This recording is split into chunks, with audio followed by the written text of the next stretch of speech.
লাদাখে সেনা বাড়াচ্ছে দুই দেশই, আমরা জবাব দিতে তৈরি, মন্তব্য নরেন্দ্র মোদীর। ভারতের সেনারা মারতে মারতে মরেছে, তাদের এই বলিদান ব্যর্থ হবে না।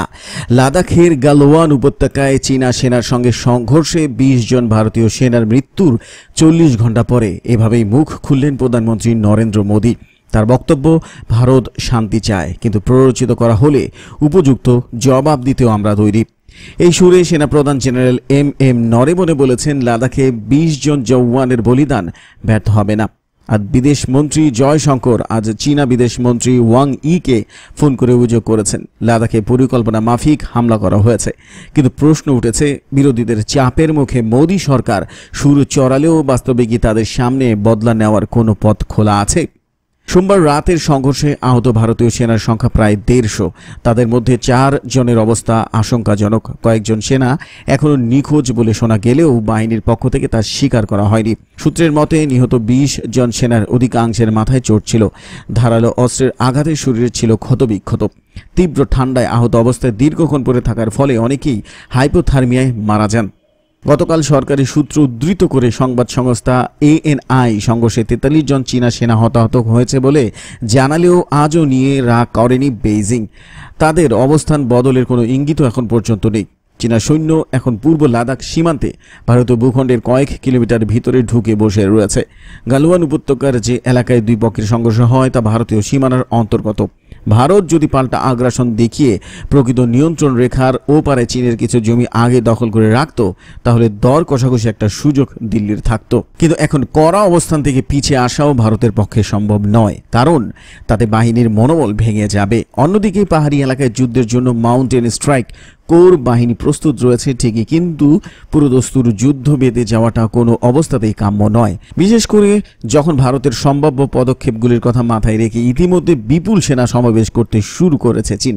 সতর্কতা জারি হয়েছে ভারতের ৩ সামরিক বাহিনীতেও। জয়শঙ্কর যখন সোমবারের ঘটনায় দুদেশের সম্পর্ক ধাক্কা খাবে বলে চীনকে সতর্ক করেছেন, তখন চীনা বিদেশ মন্ত্রী পাল্টা হুঁশিয়ারি দিয়ে বলেছেন, লাদাখ সীমান্তে ভারত যেন সামরিক শক্তি প্রদর্শন না করে। এই পরিস্থিতিতে আলোচনায় একমাত্র রাস্তা বলে মত কূটনীতিকদের। দুপক্ষের সংঘর্ষের পরে আজকের সামরিক পর্যায়ের বৈঠক নিয়ে সংশয় তৈরি হয়েছিল। প্রথমে তা বাতিল করার সিদ্ধান্ত নিলেও শেষ পর্যন্ত মেজর জেনারেল পর্যায়ের বৈঠক হয়, যদিও সমাধান সূত্র অধরাই, যার অর্থ প্রকৃত নিয়ন্ত্রণ রেখা টপকে এসে চীনের সেনা যেমন ভারতের মাটিতে বসেছিল তেমনই থাকবে। উল্টে তারা নিজেদের অবস্থান যে আরও মজবুত করবে, আজ এই ইঙ্গিতও মিলেছে। মে মাসের আগে থেকেই লাদাখে বাংকার গড়ে কামান বসিয়ে তৈরি হয়েছিল চীনা সেনা। সোমবার সংঘর্ষের পরে উপগ্রহ চিত্র দেখা গিয়েছে। কয়েকশো সাজোয়া গাড়ি লাদাখের উদ্দেশ্যে রওনা দিয়েছে। গালওয়ান ছাড়াও এই মুহূর্তে প্যাংগং হ্রদ, ডেমচক ও দৌলতবাগ ওল্ডি এলাকায় মুখোমুখি রয়েছে দুদেশের সেনা। চীনের এহেন আগ্রাসন এবং আক্রমণ সত্ত্বেও সরকারের শীর্ষ নেতৃত্ব নীরব কেন, তা নিয়ে আজ সকাল থেকেই প্রশ্ন উঠে শুরু করেছে। সেই চাপ সামাল দিতে প্রথমে ১৯ তারিখ সর্বদল বৈঠক ডাকেন প্রধানমন্ত্রী। তারপর সংঘর্ষের প্রায় ৩৬ ঘণ্টা পরে প্রথম প্রকাশ্যে মুখ খোলেন প্রতিরক্ষামন্ত্রী রাজনাথ সিং, কিন্তু বক্তব্যের কোথাও চীনের নাম পর্যন্ত নেননি তিনি। আরও ৪ ঘণ্টা পরে মুখ খোলেন প্রধানমন্ত্রী, কিন্তু তিনিও চীন সম্পর্কে আশ্চর্যজনকভাবে নীরব। আজ করোনা পরিস্থিতি নিয়ে মুখ্যমন্ত্রীদের সঙ্গে পূর্ব নির্ধারিত বৈঠকের শুরুতে প্রধানমন্ত্রী বলেন, ভারত বরাবর প্রতিবেশী দেশগুলোর সঙ্গে বন্ধুত্বপূর্ণ সম্পর্ক বজায় রেখে চলে। লক্ষ্য থাকে মতভেদ যাতে মতান্তরে মতপার্থক্য যাতে বিবাদে পরিণত না হয়। দেশের জন্য গর্বের কথা হলো আমাদের সেনারা মারতে মারতে মৃত্যুবরণ করেছে। এরপর ওম শান্তি বলে ২ মিনিট নীরবতা পালন করেন তিনি ও মুখ্যমন্ত্রীরা। রাতে লাদাখের পরিস্থিতি নিয়ে আলোচনায় বসেন প্রধানমন্ত্রী, প্রতিরক্ষামন্ত্রী ও বিদেশ মন্ত্রী।